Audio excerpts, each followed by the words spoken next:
This episode of the Off-Road Podcast is sponsored by Colby Valve. Off-Road Podcast, episode 456, West Virginia Overland. Tonight, Aaron gets a bath, Coy's brakes aren't broken, and Ben is plotting.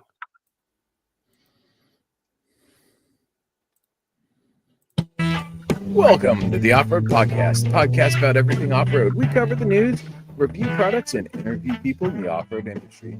Your hosts tonight are Aaron, Coy, and my name is Ben. And tonight we are joined by Thomas Burton from West Virginia Overland. And welcome to the show. Thank you.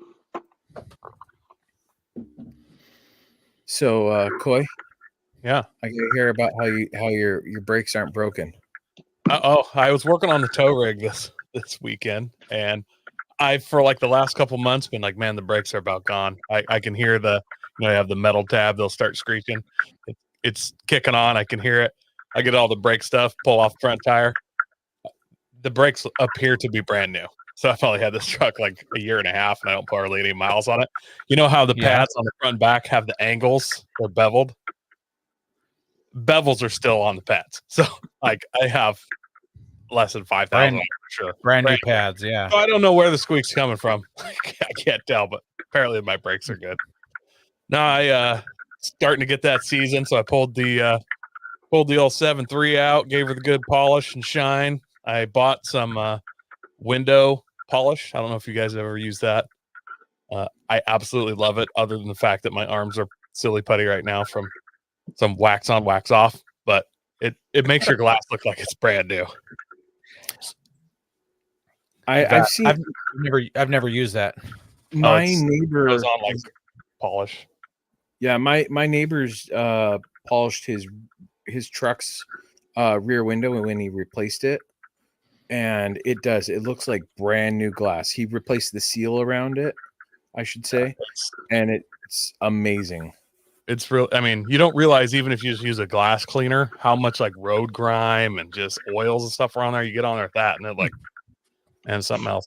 Yeah, I did the full shiny shine, so he's looking pretty sharp now for a old girl.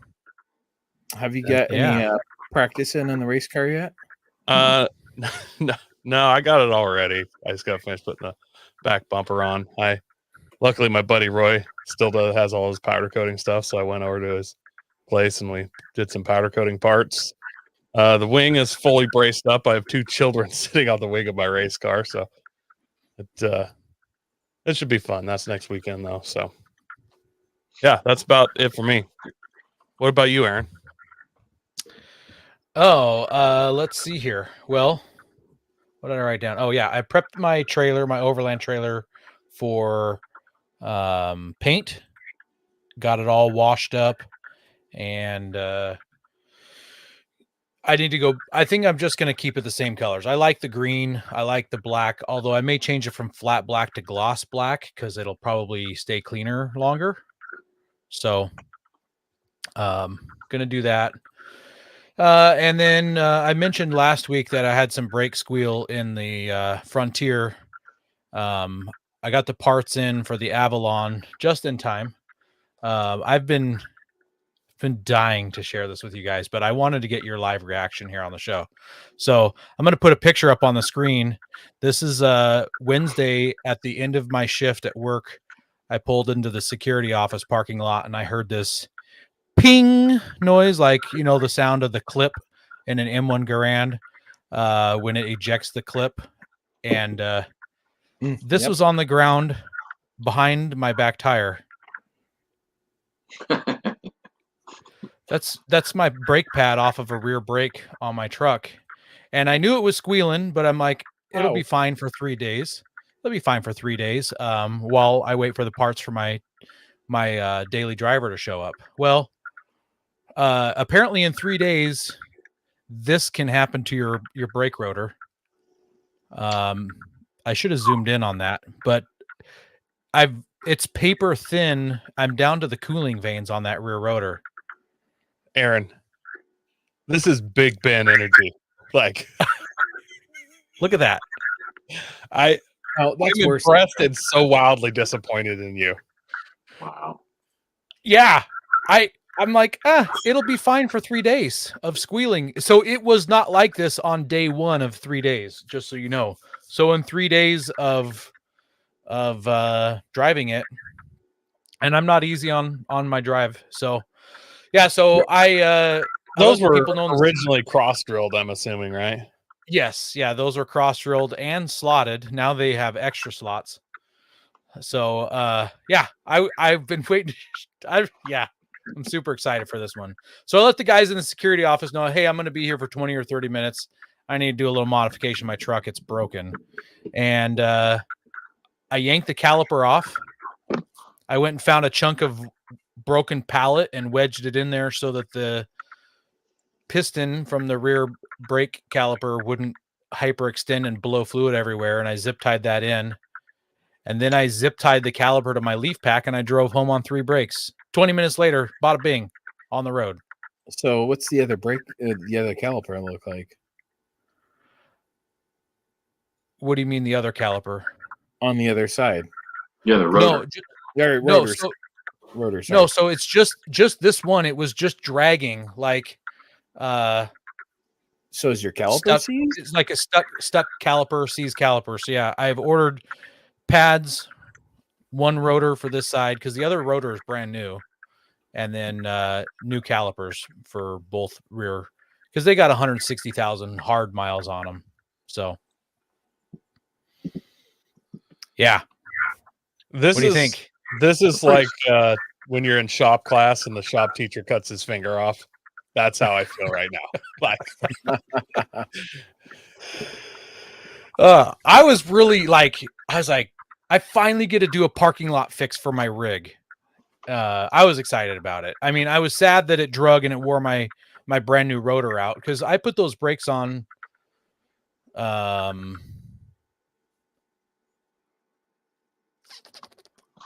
year ago. So they're a year old and they probably have less than 5,000 miles on them. So it was just dragging that bad. Yeah, my commute to and from the job site is up over a mountain, and I try to break the Garmin time every single day. So, and Aaron drives that route like he's delivering tofu at night. Exactly. Yeah. So, yeah. Good initial D reference. Yep. I have all 6 seasons. So check your calipers. Last week we did an episode on prepping for wheeling season. Maybe check your brakes, tear them apart, grease the sliders. Yeah, that's part of it. Especially if you're doing your brakes. Yeah. So there you go. That's what I've been up to. Ben, how about you? Did you can you top that? No, not really. Mine's literally just been plotting points of interest that I want to do on my long way home trip. I'm like, my wife wants an itinerary of where I'm going to be, so that I'm not driving all over Timbuktu. So yeah. I'm like trying to figure out where I want to go and what I want to do, and it's a whole lot harder than just doing it off the cuff like I want to. So I'm like sitting there with Gaia and Google Earth and Google, and I'm like, I want to go here. I want to go here. Ooh, maybe we could go here. And now the boys want to go fishing, so it's like, oh, let's go fishing here. I'm like, ooh, we could go fish on the Snake River, and it's like, can I just figure it out as I go? No. You need to have a plan. And you definitely need to let your wife know where you're going to be. And you need to let us know where we need to rescue you. I've got the Garmin GPS. It's going to be with me. So you can just follow along. Like, right? Shouldn't that work? Oh, you have the Garmin Reach? Yeah, I've got the inReach Mini. So it's not like I'm just going to be, lost. Are those really bend proof though? I feel like halfway through you're going to tear the charger in half or something. You'll have the breadcrumb set to every 30 seconds, so the battery on your Reach is only going to last like 4.5 hours. But I've I've got a RAM mount, and I just put it up in the window, and let her go, and then as long as I have it charged, and as long as he has it charged, it's as As long as long he has as it charged, and then he's gonna go fishing, and he's gonna come back. His in reach will be gone, and his catalytic converter. This is so good. And you got too close to Spokane there, huh? Yeah. No, you need to do it. You need to have a plan, because if you wing it, you don't have to stick 100% to your plan, but you need to have an idea of a route. And even if you pick 20 places to go and you only go to 6 or 7 of them, you have some ideas of where you want to go. True enough. Plow Guy Dave says to send smoke signals at every camp spot. Don't do the smoke signals with your 4Runner though. Yeah, don't burn any spare tires. And I'm also debating upon if I want to do the Montana or the Idaho backcountry discovery route and go all the way to southern Idaho. It's like, which direction do I really want? I mean, if you go all the way to southern Idaho, Ben, you're like 6 hours from Moab, so it's like, might as well just you're most of the way there. I would be most of the way there. I could make it a day trip. Yeah. I'm sure. Well, you got 2 months to figure it out. Yep. Start planning. That's what I'm doing, trying to at least.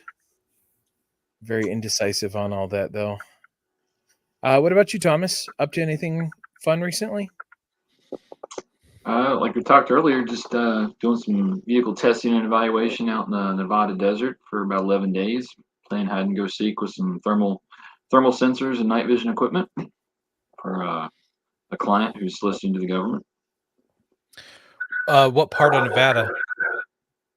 Carson City area. That's where Nevada Okay. Automotive Test Center is. Yeah, they're probably 60-40 government testing and evaluation, about 40% commercial. So if you have, say, a Tesla electric truck or something, Tesla can take it out there and they do terrain profiles, durability testing, whatever the client wanted. They've been doing our vehicle testing since way before I was involved, probably 40 years, 50 years. Henry Hodges has been around a long, long time. So is it like just like a big open like woods and desert area, or is it more like you have Think of it bumps? as a bowl. Think of it as Uh-huh. a bowl, and the Nevada Automotive Test Center is in that bowl, and they've got different areas. And they'll use either BLM land or public land that they've leased, and they'll develop terrain profiles. They'll put V boxes and information collection devices on the vehicle so they know how many cycles of the shock has happened. They'll put thermal tape on the brakes, brake calipers, anything you want to know about a vehicle, how it performs under certain terrain conditions, heat, payload. They analyze all that and give you feedback on that vehicle. We would use them for durability testing on a lot of our platforms. So we'd send it out for anywhere from 5,000 to 7,000 miles of off-road, like not hard pack road, but like off-road testing. They've got different terrain conditions that induce vibrations, so you find weak points in joints, sheet metal, frames, whatever. So they're pretty robust in their ability to test. Sounds So fun. you're saying the Colorados, when they had that frame folding in half option that came new, I don't know if the Colorado got tested there or not. They but, possibly did not test there. If it fell apart like that, it probably didn't get tested there. That'll teach them. Yeah, there's a lot of stuff up in Detroit. They got a lot of their own test tracks and things of that nature. I think there's like Ford Proving Ground up in Romeo, Michigan, and I'm sure GM has their own test facilities up there somewhere. Mm-hmm.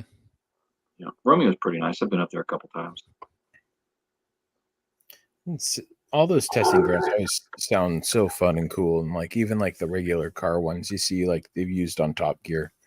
Just like I just want to like go take a car around one and drive around for a day for fun. Fast track testing is always fun. Yeah, I feel like those car testing grounds, the off-road testing grounds, they're like stump grinders. I always wanted to run a stump grinder. It looks so cool, and then I got to run one, And 8 minutes later, I was like, it's not as cool as I thought. It's just the same thing over and over. I was like, I thought this thing would mow through it. I'm doing an eighth of an inch at a time. This is a sequoia tree. And I feel like I would be out there for till noon. And then I'd be like, man, every part of my body hurts from bouncing around out here. This sucks.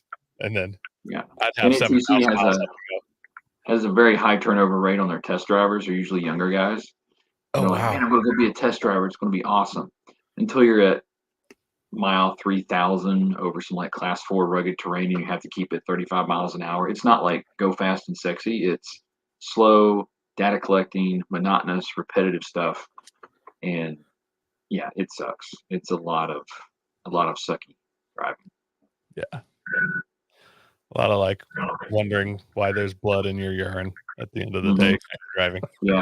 The military vehicles are not built for comfort. So, well, it sounds like a good reason for some remote controls for that. There's some autonomy stuff that goes on out there and a bunch of other test sites. I'm sure there is. We've got no voicemails this week, so don't forget 605 spotter. Feel free to call in, leave a voicemail. We usually play them on the air unless it's like a spam call with actually, we did get a voicemail. We did get a voicemail this past week. It was the spam call. It was a spam call, quite literally spam call. If they would have told me they were a Prince and all that, it might have been more interesting. I might have called them back and recorded it, but I'm waiting for somebody to put our call-in number like in the bathroom stall at a Love's truck stop, and really, that's what I'd do if I listened to this show. But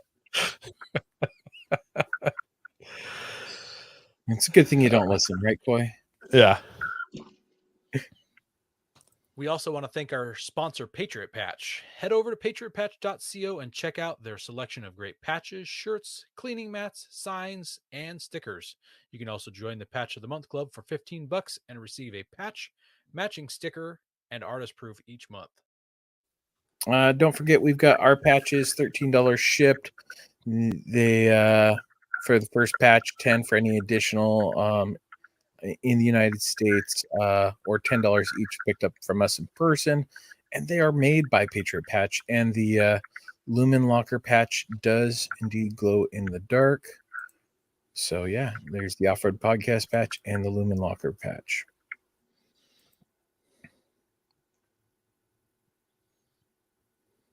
Have tire troubles ever left you deflated? Colby Valve has got you covered. Ever have a valve stem leak? Colby Valve makes reusable and easily replaceable valve stems that don't require you to remove your tire from the wheel. They work with your off-road rig, ATV, side-by-side, commuter vehicle, or even your tractor. Never be left stranded again because of a busted valve stem. They also have a tire repair kit for those punctures that keep you away from doing your favorite thing, wheeling. Make sure to check out colbyvalve.com or ask for them at your local off-road products store. All right, guys, so we jump into the news. This first article comes from CarBuzz. The CEO of Jeep plans to turn the company around. First of all, I love that title. Like, right. I've never seen a CEO that plans on sinking the company. After successful tenure as the CEO of Stellantis in South America, I read his name in my head, but because I read really fast, I just kind of go past it, and now I'm going to say his name out loud. So Antonio Filosa now faces a great challenge, turning the Jeep brand into an international success. The newly appointed chief executive has set some lofty goals, which include doubling global sales to 2 million vehicles by the end of the decade. Filosa says new products like the electric Recon and Wagoneer S will help drive profitability and volume. While Jeep sales have been stagnating, the CEO noted that the automaker saw growth in the first quarter with sales increase of 3% in the United States. While new vehicles are important, Filosa says the company's future growth is based on 3 pillars. The first is to localize production of its current vehicles to bring costs down. He believes that while the products are strong, production costs are prohibitively high in certain markets. And when he says local production, I don't think he means local to America. He means in the global market. Like, If you want to grow in more competitive markets, you need a lower cost base. For example, with the right cost base, the Jeep had a 4.4 market share in Latin America last year, better than the 4% in the US. Second pillar has to do with powertrain flexibility. And while electrification is very important, consumer buying habits have shown manufacturers that the world is not ready to go all electric just yet. Several brands, including General Motors and Mercedes-Benz, have implemented new strategies focusing more on hybrids and PHEVs, not just pure EVs. Previously, Filosa mentioned that a Jeep plug-in hybrid that would arrive in 2025. This is likely the Gladiator PHEV. This more efficient version would bolster appeal and drive up sales. One only needs to look at the Wrangler 4xe to realize this makes sense. Later this year, Jeep will launch the Recon and Wagoneer S, aiming to sell 10,000 battery electric vehicles before year-end. Filosa describes plug-in hybrids as a good, very versatile transition technology and notes that he covers his 22-mile commute on all-electric power while driving his Grand Cherokee 4xe. The final and most important pillar is having an SUV in important segments.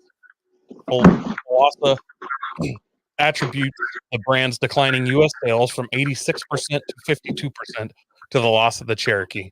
Mid-sized SUVs are essentially a license to print money, and without one, the Toledo-based brand lost out. While the discontinuation of the Renegade did the brand no favors, I think that's arguable that the discontinuation of the Renegade maybe did them favors. Did the brand no favors in terms of sales and market share. The lack of a Cherokee-sized vehicle affected the automaker most. When you lose your main mid-size SUV offer, you are cut off from a segment that in the U.S. alone is worth more than 4 million units a year, which exceeds a good year for the entire German market and is the same size as the whole Latin American region. A trademark application for 2022 suggests that Jeep will re-enter this important segment once more, possibly, it's hard to say, with a Liberty-badged SUV. For now, Filosa says the new Recon and Wrangler S will claw back the much-needed market coverage. Did you guys ever think to yourself, man, what Jeep really needs is another Liberty? Because the last couple we had were such good Jeeps. Like, we just loved them so much that we should bring back the Liberty. No. Nah. It's deep-seated heritage back to whenever they started making it in like 2001. The heritage of the Liberty, yeah. Yeah, like what? Liberty. I mean, Liberty. I love the idea of a Gladiator plug-in hybrid. I think that will be fairly successful.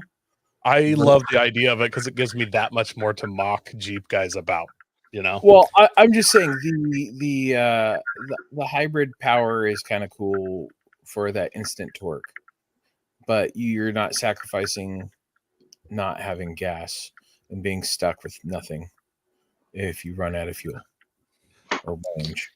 I would say I'm a fan of the hybrid. I've got a RAV4 hybrid, and weight to power ratio, thing will scoot. I also have a 400-mile range. I have a RAV4 hybrid, but in a Jeep Cherokee, the thing you're really sacrificing as a hybrid is like your dignity. I feel like it's a true cost of a hybrid. Oh, that's funny. I agree with the comments that everybody said so far. The hybrid seems like it makes the most sense because you don't have to charge. You can just run on gasoline forever. But if you've got it charged, you can run on electric mode if you got a short commute. Or as I understand it, in the Jeeps, you can tell it to not use the batteries at all. And then when you get to the trail, you can push the button, flip the switch, I don't know, toggle something in the dash. And then you can run it on batteries only while you're on the trail. Yeah, it's a button you push for the 4XCs. Yeah. This sounds perfect for hunting and or drive-bys. Really sneak up an electric mode. The gangsters are in electric cars. They'll start calling it stealth mode. Yeah. I could get behind a new Liberty only if they promise me beforehand a Hellcat Liberty. Then I'm back in on the Liberty. I'm back. Okay. But other than that, Hellcat I'm Liberty, out. huh? I'm out. Or They don't- Track Talk Liberty, whatever we're going to call it. They don't mention anything about compasses either. I think they're Compasses or afraid to Patriots. actually they're trying to just act like it didn't happen. It was an accident they want to forget. Compass Commanders. Remember those Commanders that looked kind of good? I like the idea of the Commander, but they didn't pull them off very well. No, they've almost disappeared. Like I don't know if it was cash for clunkers, and even though they were like new then, they still got crushed, but they're just gone. They were still clunkers. You can look at them on Facebook Marketplace; they'll be like 3. You haven't done anything with the Comanche line either. That's something that's not been touched in a good while. I don't think they'll use that name ever again. No? I have a Just feeling. political correctness. Yes. They've already mentioned some stuff about Cherokees, but And Yeah. Chief. Mm-hmm. All right. Well, our next news story is about the Ineos Grenadier Quartermaster has just been dropped, and this comes to us from Autoblog. Order books for the Ineos Grenadier Quartermaster are now open. So this is the Ineos Grenadier, but it's got a bed essentially. So a station wagon turned into a pickup truck. The sad news: this is being made in France, and because it's being made overseas, there is the 25% chicken tax that the United States has as a tariff on vehicles that on pickup trucks that come from overseas. And I can't remember the exact specifics of that. I wish I would have looked that up for this news article because they don't go into any further details. there's some good videos on that. I don't remember who, but it's like a wild, near conspiracy theory level trail of taxes back and forth between us and Germany. So, Germany wouldn't buy our chicken, or they bought too much chicken. I can't remember what the deal was. So It's it was West Germany. Yeah, it was. So the chicken tax is a 25% tariff on light trucks imported to the U.S. The U.S. imposed the tariff in 1964 through an executive order by President Lyndon Johnson in retaliation against Europe tariffs on American chicken imports. And that was placed by France and West Germany. This is the reason why we don't have Hiluxes in the United States. So President Johnson took the Hilux from you, and your parents probably voted for him. So you can blame your dad for making it so that America doesn't have a Hilux. There you go. So it starts the wagon starts at 71,500, but the Quartermaster pickup starts at 86,900. So that's 21.6% more. So the truck must be a little bit cheaper to produce. So it's not exactly 25% over. So, and if you want the Trailmaster or the Fieldmaster edition, they add $8,000 to the price. So the wheelbase is a foot longer than the wagon, which gives you a bed that's 61.5 inches long. So that's just over 5 feet. So 5-foot bed. Pretty short, but that's typical of mid-sized trucks, 5-foot beds. Payload capacity in the bed is 1,675 pounds. That's a decent payload. Tow rating 7,716, which is the same as the wagon. And they say that the tailgates can support 500 pounds when open. So, insert is that a lot? joke here. Insert joke here. I think so, but I would think that most tailgates should be able to support 500 pounds. Say I'm pushing 300.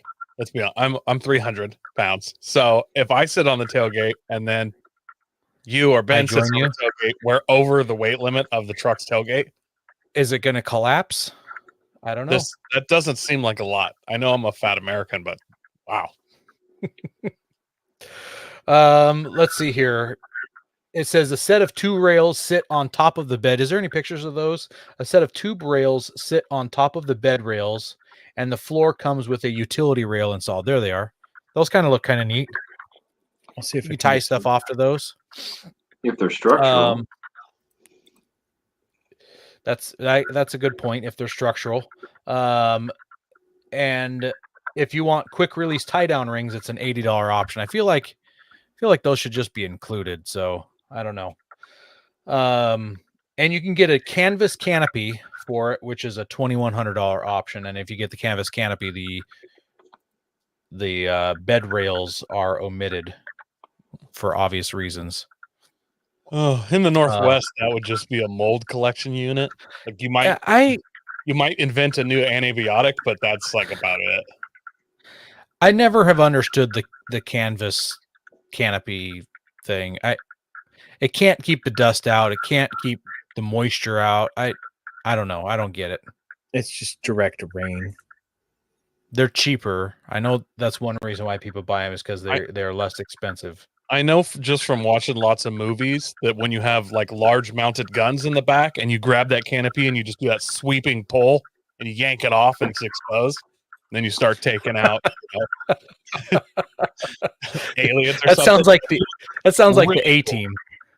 I mean, just like when the trimmers are coming and you yank the canvas off and then you just start hitting them with a anti-aircraft gun mounted in the back of the truck. It looks super awesome. So I think that's 90% of it, so you can do that yank move and expose whatever's in the bed. I love the spot for the spare tire.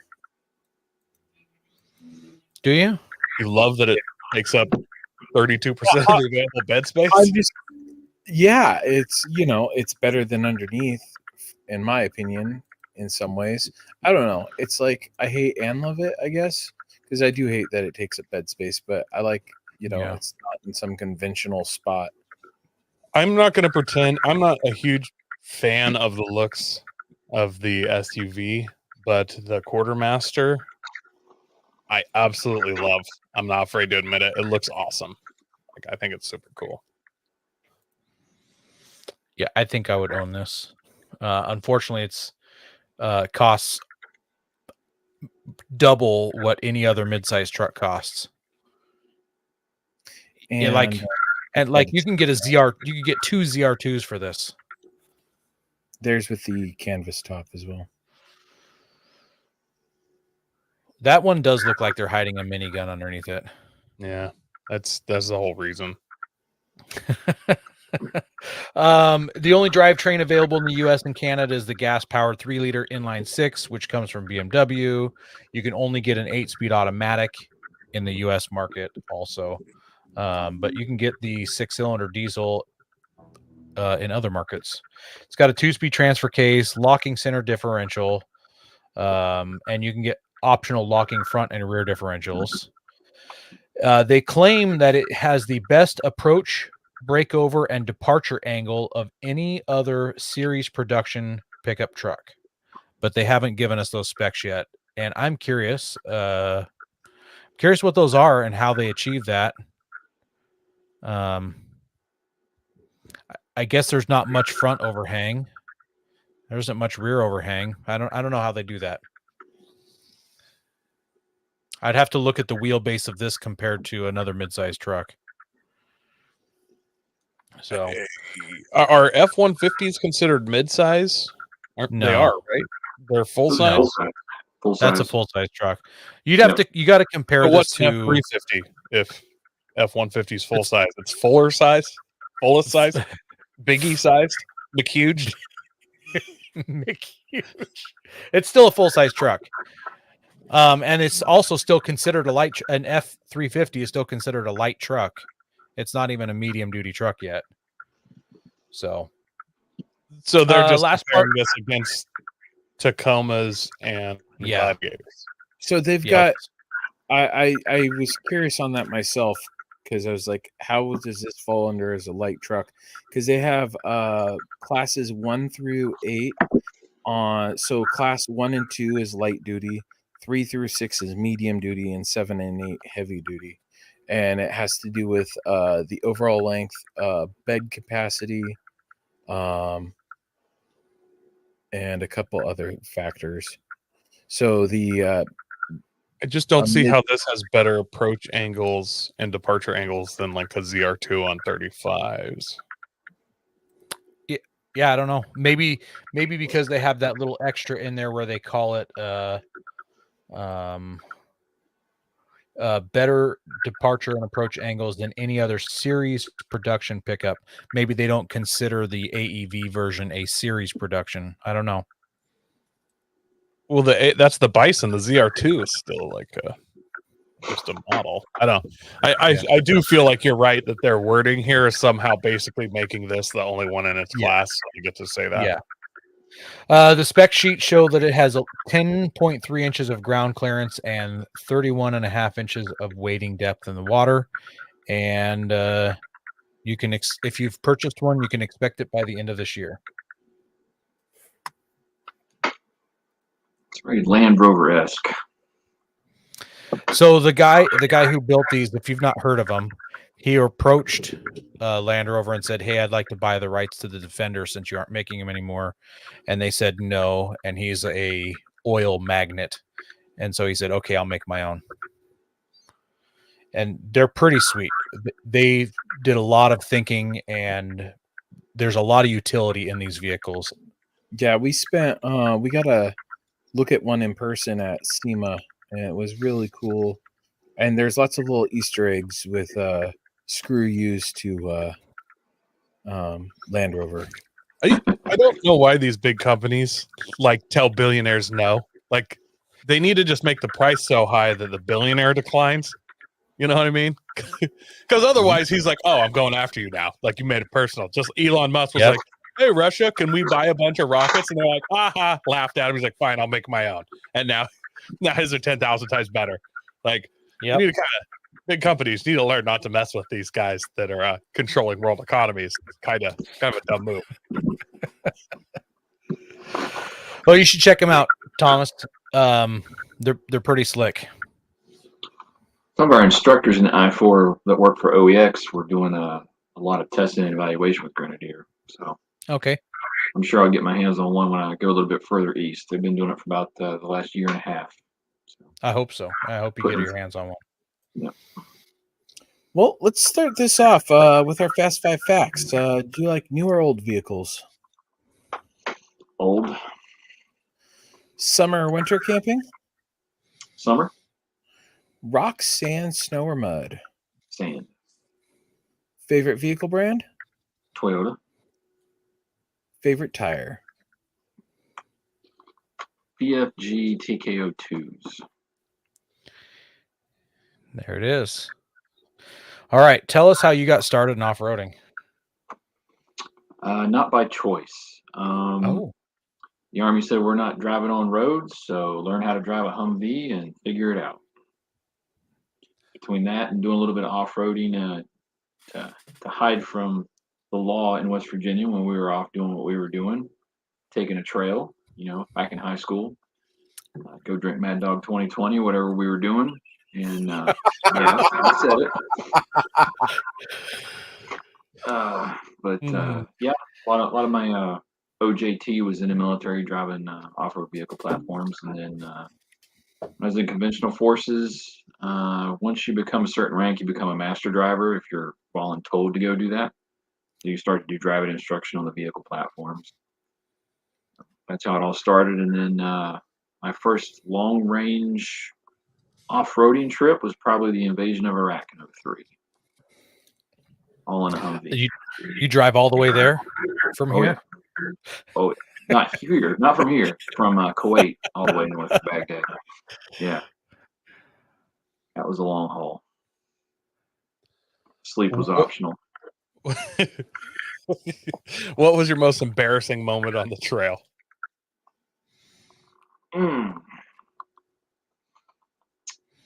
After giving a student, it wasn't necessarily me, but it was what a student did. After I told him not to do it, hey, be very cognizant of what you're doing backing up my truck. I need you to move it so I can hook up some recovery gear. Do the following things and you'll be all right. He does not do the following things, backs my truck up into a tree stump and bends my entire bed, which is now why I drive a flatbed Tacoma. It was cheaper to do that than get the actual bed replaced by about $2,600 cheaper. What? Wow. Ouch. Yeah. And he was only going like 3 miles an hour, just backing it up off the trail and like, hey, do these things, cut this way, avoid, and go in between these two trees and park it. Yeah, he didn't listen at all. He just like drove right for the tree stump. Just straight back. He straight back and started to turn, and then he hit the perfect spot right on the corner of the bumper. So it bent it up in 2 places and creased it in 2 places. So, yeah. I've had someone direct me into a stump one time. Yeah, that guy's a jerk. This guy right there. Right there. Yeah, that guy. Yeah. Oh, yeah. Nice. You got So the deal. most body shops don't want to do actual body work anymore, or don't know how to do body work. They just want to change parts and spray paint. Yeah. So it was going to be like $4,600 or something crazy for a new bed. Wow. And my wife found a company that makes flatbeds, aluminum flatbeds, and they had one for Tacoma-sized vehicles. So with the install, I just had them chop 6 inches of it off. It's 5.5 foot bed now, and pretty sweet. Up 200 pounds lighter too. Oh, that's a plus. Yeah. So great trail rig. Works great for me. Leroy Overlanding comments, treated 2x6s are pretty cheap, Coy. I'm completely lost, Leroy. Maybe he's talking about making your own flatbed. Yeah, a lot of guys around here make their own flatbeds. Yeah, but he has my name as if I built a flatbed. I'm confused. Oh, All right, Leroy, stop being dumb and explain your question. What's your biggest win on the trail? maybe not necessarily on the trail, but one I'm proudest of would be probably 2010 on an operation, and we lost a 32,000 pound armored vehicle platform. We were convoying into a target, and it decided to go elsewhere by itself with some guys in it. Once we got to the target and objective, we figured out, hey, that truck's gone. Where'd it go? So everyone was busy and occupied. So I just took my guys, me and one vehicle, and went off in the middle of Baghdad and found them. And they had driven off into a ditch. Six wheel vehicle was what I was driving, 32,000 pound vehicle, and the other 32,000 pound vehicle was off in kind of like a water ravine or water ditch. So middle of the night, doing a recovered the assets, and then realized in the middle of this, we're alone and we have no one around, and the village is waking up all around us. We're by ourselves, about 2 miles away from the rest of the main force. So when that dawned on me, I'm like, oh, we should probably not be here right now. We need to leave quickly. And luckily recovered the vehicle, got the guys, and got back to the rest of the formation, and made it back to where we were going. But yeah, we took some injuries that rotation or that objective that night, just due to accidents and stuff like that. But they tend to like dig holes in the roads where they know we're going to come, and then you just drive it along, and then all of a sudden Humvee disappears into a ditch. Yeah. Whoa. Because you can't see it with night vision goggles. You don't have real good depth perception, dust and everything else, and all of a sudden the vehicle in front of you just gone, disappears. Yeah. And does everybody just drive over top of them? No. Like in the everybody stops cartoons? and figures out what's going on. But yeah, that vehicle just took a wrong turn and continued on into the town or into the city, and we're like, huh, that's not right. We're missing one. But, wow. yeah, little hairy, nothing crazy happened, but luckily got that piece of equipment out quickly and recovered it, got it out of the ditch. Nobody got hurt. But, that was a 32,000 pound vehicle, pretty heavy duty recovery there. What did you use recovery tools wise to recover it out of the ditch? Very large kinetic rope to get it unstuck, and then I used it in a bridle figuration after that to pull it the rest of the way out, and then it drove out under its own power. I'm going to be honest, I've never been in the military, but I had almost this exact scenario in Mud Runner, the video game. It was very similar. So basically the same. Basically the same. Mine was in Russia, so scarier, honestly, from my living. Was that when you almost joined the army? I'm part of the almost joined platoon unit, whatever you call it. So, yeah. Do you have a favorite place to wheel in the United States? It's tossed up between here and Nevada. West Virginia or Nevada. Just depends on what kind of terrain I'm in the mood for. What do you like about Nevada? I just like the fact that the desert's dry. The terrain is open enough to see where you're going, but anywhere you go, it's going to be challenging enough to have a good time. Mm-hmm. West Virginia, you're on a trail, and if it's summertime, you're probably not going to see more than a couple 100 yards down the road before another turn comes, so you don't really see your path of travel. And then the canopy and everything like that around here in the forest, it's pretty dense. So unless you're on a ridge line or somewhere, you're not going to see your route at distance. So you kind of got to know where you're going or have good GPS and good signal.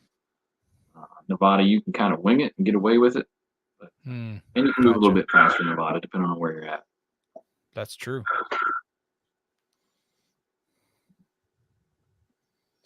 Any places that you want to go, but you just haven't got to go yet? Australia. I got gypped out of that trip. Long story short, we were going to load up and do a training operation and go do long-range movements across the outback in our vehicle platform. We're all schooled up, trained up, ready to go, and we were going to take some unique long-range desert mobility vehicles out there and test them.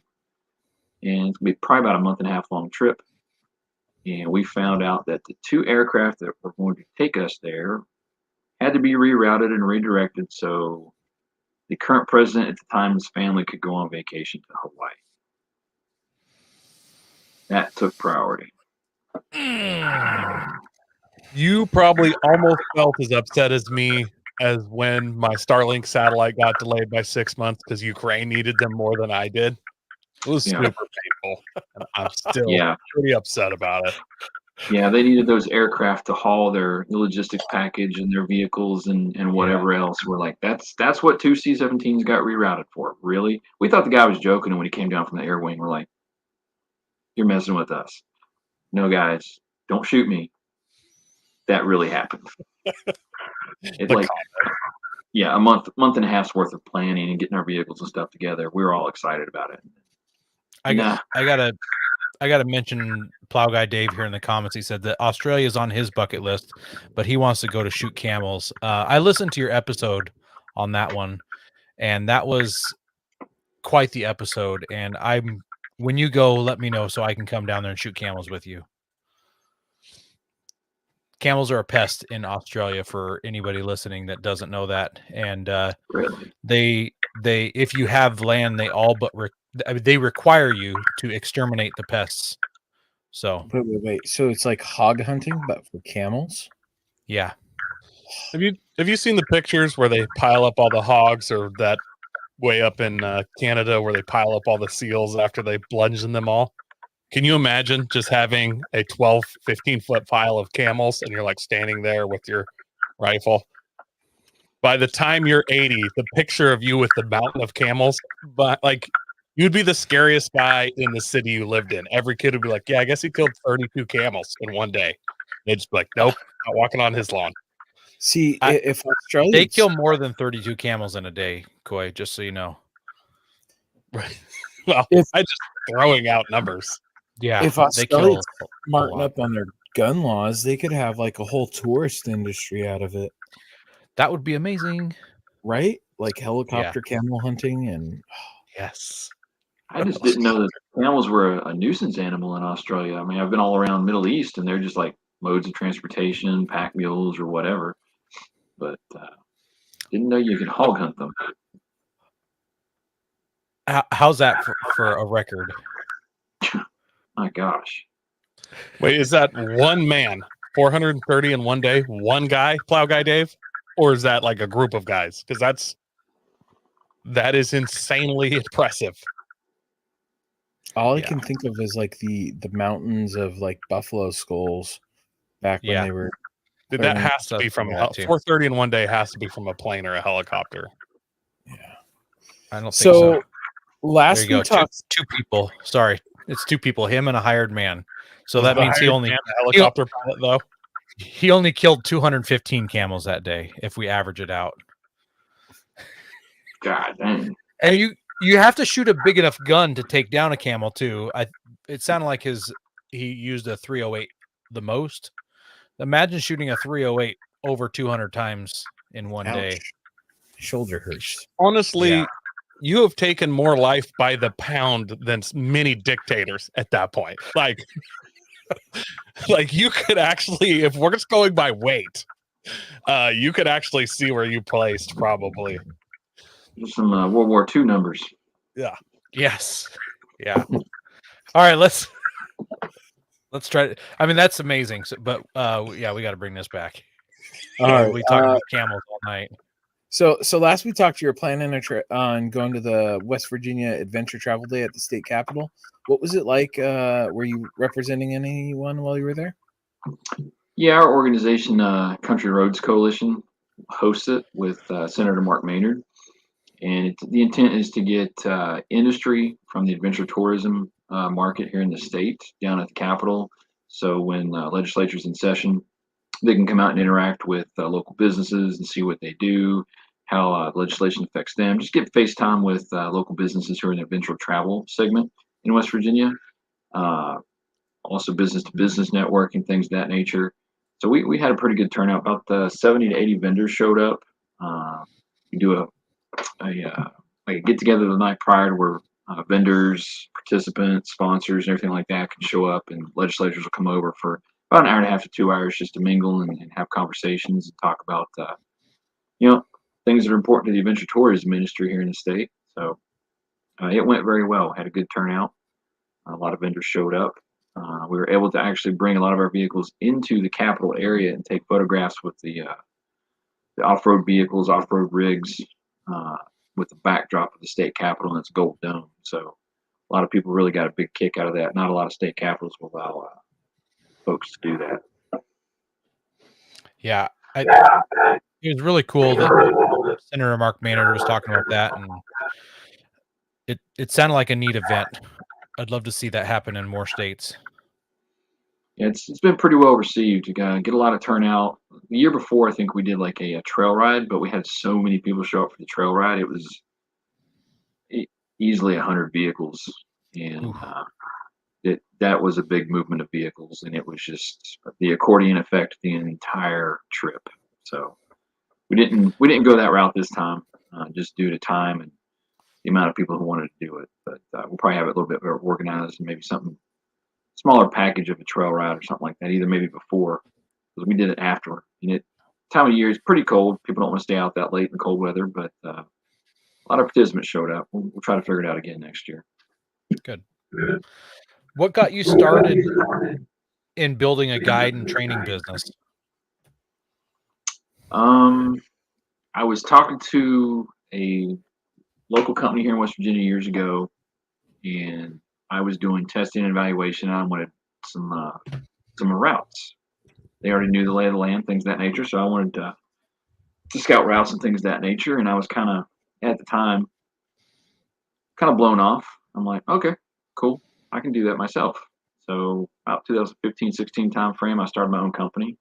I was up there doing testing and evaluation. I'd use West Virginia as a training ground for a lot of things. So I used all those routes I developed during the training and the testing and built my own route system throughout lower southern West Virginia. And then when I retired, I started to run a training center down in lower southern West Virginia, southwestern West Virginia. Had about 12,000 acres of property that units would come up and train on. I did that for about 2 years for the National Guard. And then I do guided trips and things of that nature. So it's always been in my wheelhouse to be off-road driving, things of that nature, and training and teaching. So it was going to be the retirement gig, but I kind of got pulled back into the defense acquisition side of things and still do that as well. So I kind of split my time 50-50 between defense contracting, defense consulting, and then doing guided trips and training. Kind of changed a little bit. Civilian courses are looking more into, they want the driving training, they want the recovery training, things of that nature. There's also a crossover between that and the preparedness training, how to outfit your vehicle to do long range movements, to live off of it, to sustain yourself. And I had a group of guys last year see the night vision, or not the night vision, but the infrared lights on my truck. I'm like, hey, what are those? Well, I drive with night vision goggles when I'm doing military training. Like, oh, that's a thing. Can you teach us how to do it? So I ended up doing 6 classes last year to civilians who have night vision goggles who go shooting on the range and stuff. They want to learn how to drive their vehicle, black out their vehicle, equip it with infrared lights. So that became a thing last year, and I think it's continuing to grow. So it just happened to be something I'm a niche trainer in. It's a very niche thing. So went from there. Where did you learn all the skills to offer these services? 20 years in the military. So My not like first- running a video game. No, I missed that one. No, missed that Dang. one. 20 years in the military. I was a conventional Army track vehicle, wheel vehicle mechanic my first 9 years. And fortunate enough to be selected to be a unit member in one of the Army's counterterrorism special missions units for about 7 years. So a tier 1 organization, and did a lot of deployment with those guys where I was squadron mechanic and an assault driver of all the vehicles when we go do night operations. So anything from low-vis vehicles to long-range desert mobility vehicles, light-skinned 6-wheel vehicles out in the desert for 10 to 14 days, to armored vehicle platforms, in-town operations, completely armored, heavy weapons, close air support, and so hunt. Hang on. I have to ask. Did you get to drive that like sandrail looking light attack vehicle that's in every Navy SEAL advertisement? No, but I know where they're in storage at. Those were some very Chenworth or old something. Chinawa. Chinawa. Did those just get used to film the ads and they get parked? No, those were their long-range desert mobility platform there for a while in the late 80s, early 90s. They belonged to the SEALs. Those look so awesome. Yeah. Very uncomfortable. Yeah, especially for that. Are any of them comfortable? M88 is a heavy track vehicle. Very, very heavy track vehicle. 70 or 68,000 pound vehicle. Tank tracks. It recovers other tanks. Had a very comfortable driver's seat. Is that It rode because like a it Cadillac. crushes everything under it? It can, but it's mainly designed to go recover 60 class tanks or M1 Abrams. But yeah, I did that for 7 years in that unit, and then when I got moved on from that unit, I went over to Special Forces Command and managed all their vehicle programs. So anything U.S. SOCOM or Special Forces, any of the branches are riding around in right now that's tan or Hilux or Land Cruiser, I was involved in that program and helped develop the right requirements, do testing evaluations. We modernized the U.S. SOCOM fleet for the next 10 years. So, what kind of trainings do you offer? Say that again. What type of trainings do you offer?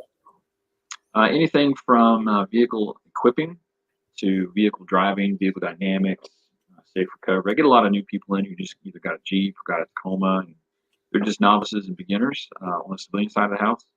So we'll teach off-road driving skills, emergency driving skills, things of that nature. We do basic to advanced recovery. Anything for vehicles without winches, all the way to fully equipped vehicles with winches. We do advanced recovery, advanced rigging. And for those who want to learn preparedness driving or off-road night vision driving, we're starting to get into that. I teach it to the defense side of the house anyway. And a good uptick in interest in that as of last year. So you also do some guided trips.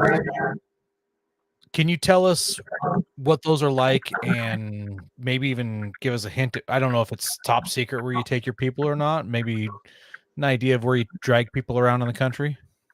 Sure, I'm located in the central West Virginia area near between Parkersburg and Clarksburg. And if folks want to come out for a day trip, they'll come in. We'll do a couple hours of training, some high lift jack training, things of that nature. And then we'll just do a round robin, come back to where we started, all the way up to a 5-day trip. And it'll be from point A to point B to C, and try to take people around. It's like what you call them, like state parks, where I have campgrounds. So we'll drive the day, then bed down to state park, do some training on the trails. So it can be anywhere from 3 to 5 days. If it's just a class and somebody wants to do a short class, and hit some trails, we'll do that for 2 days.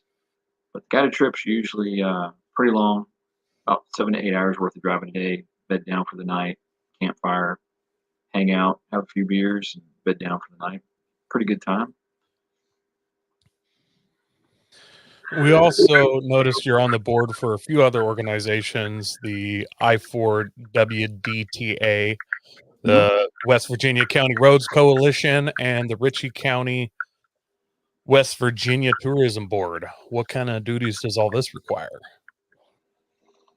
Well, I'll start off with the I4WDTA, and that's an organization. The acronym is International Four-Wheel Drive Training Association. It's roughly maybe 110, 120 trainers internationally. Usually, we'll have people who will apply. They'll come to a testing for certification. They'll show up for a week and do 2 to 3 days of academics to where they teach back to us, show us their teaching skills, show us their knowledge. You have to be proficient in, I think it's 14 or 15 modules of study, anything from adult basic education to land navigation to recovery, a whole plethora of topics they have to be proficient in. Then we go into the field evaluation portion where they have to do hands-on and teach us. And then there's a culmination exercise where they're dealt some scenario-driven testing, and then it ends up with a 4-hour exam, 500-question 4-hour exam to obtain certification. So it's not just show up, get a T-shirt, and participate, and get a patch or something. We usually Did you have say 500 questions. Oh yeah, Wow. yeah. This was originally started, I think, late 70s, early 80s by Bill Burke. If you're familiar with who Bill Burke is, he founded it. Oh, I didn't know he founded it. Okay. Oh yeah, him and then another gentleman called Chris Cole. He's been the president for okay, I don't even know how long, but he just stepped onto the board of directors. So there's 6 of us on the board of directors.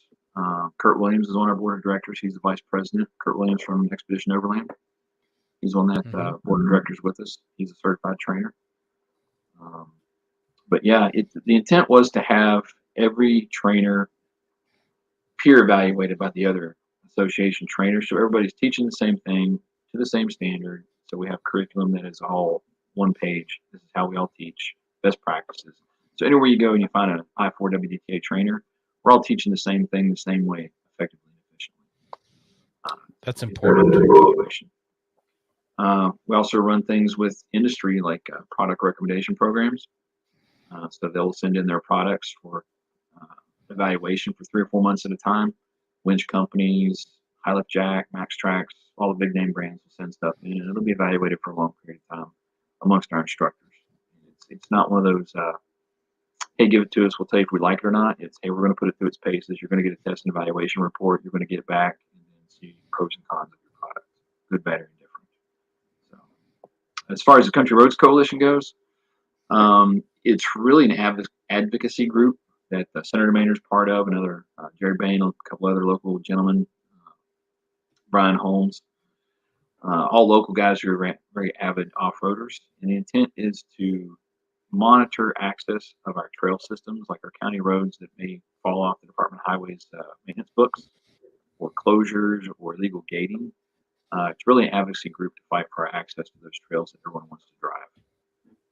We'll petition through a swatting system through Department of Highways and go to local meetings for closures and things of that nature.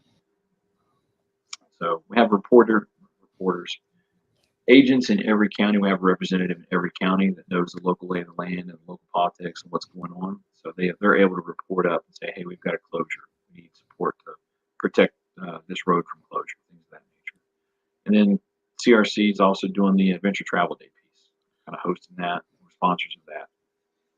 As far as the Ritchie County Tourism Board goes, it's a small board. It's a very small county, but it's very rich in off-road trails. And I moved to the county probably a year and a half ago, and being an adventure tourism guide business and things of that nature, I went in and introduced myself. And, like, hey, we have 2 open seats. You're in the adventure tourism business. We'd like to bring adventure tourism to our local county. Would you mind sitting on the board? So I said yes, and expanded into the county over.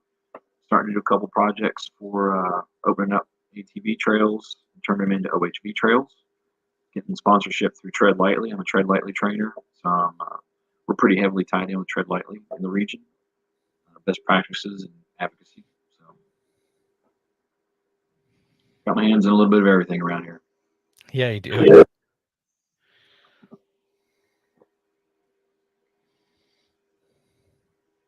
You're muted, Ben. Darn it. So you kind of answered it with that previous question, but with your position on those boards, are you able to help on like keeping trails open and open up new ones there in West Virginia? The hardest fight is to keep them open.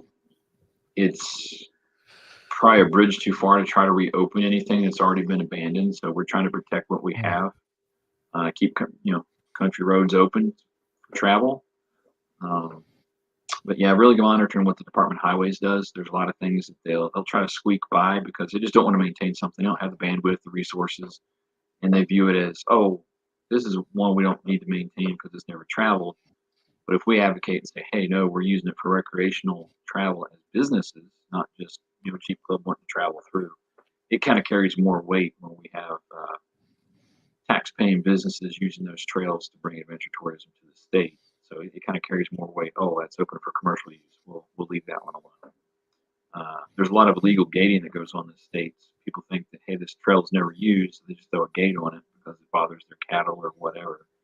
So there's a lot of back and forth keeping those county roads actually open for travel. And there's a lot of back and forth with landowners and things of that nature. So we let the system work for us. Report that up, goes through the system about 14 days. If something's not done, then local law enforcement goes out and does their part and takes it down, or tells the owner to take it down. But at the end of the day, it's basically just fighting for access or maintaining access to our county roads so we can bring tourism and things of that nature through and enjoy the back roads. So you kind of talked about it a little bit when you mentioned the night vision driving. You've got another company that caters mostly to law enforcement and military. Do you want to talk a little bit about that one? Sure, just short and sweet. It's Blackside Solutions LLC, and I separated it from the civilian company to keep everything clean and military facing. We do defense consulting. If the company wants to get into the business of dealing with the government, teach them how to do business, get all their certifications for pursuing defense contracts, do training with military organizations and units. Do anything from driver's training to recovery training, things of that nature. And then they'll come up here to do their training, but I'll be a guide for them to conduct their long range movements, things of that nature. A lot of it's under night vision goggles, night driving, things like that. And then also provide equipment to law enforcement units, military special operations units, anything from recovery equipment, infrared lighting, anything you can think of that would be mobility related. We pretty much carry and can provide that either onesie twosie items, or we can package it together for pre-deployment, things of that nature. All right, we got one last question. Where can our listeners find you at? Primarily on the website. You got westvirginiaoverland.com and then blacksidesolutions.com. Under Facebook and Instagram, it's the same thing, wv.overland. Those are the two main places. I don't really do anything on YouTube, just by nature of previous work. So,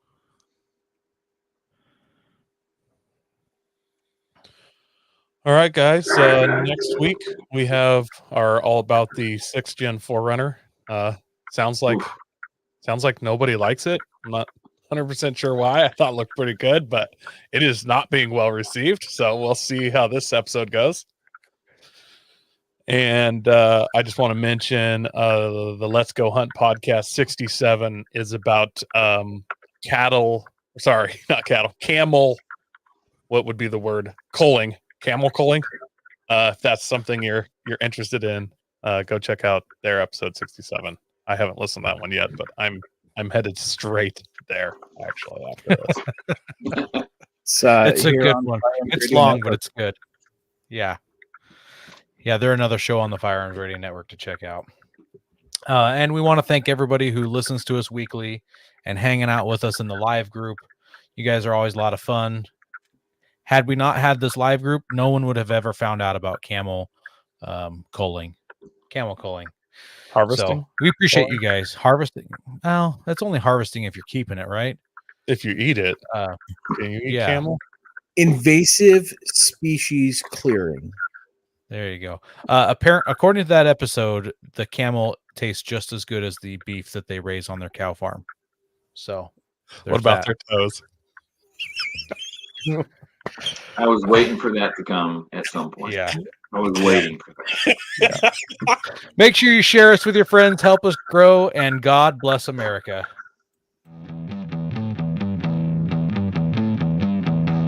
Don't forget to visit Patriot Patch and join the Patch of the Month Club. Check out our Gaia affiliate link for up to 40% off. Also, don't forget to head over to Warren Colby Valve and 4 Patriots to see all of their great products. We are a proud part of the Firearms Radio Network.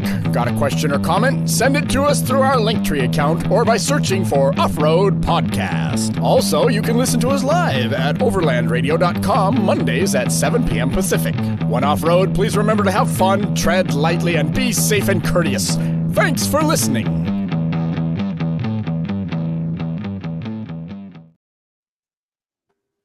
You know, I forgot to ask.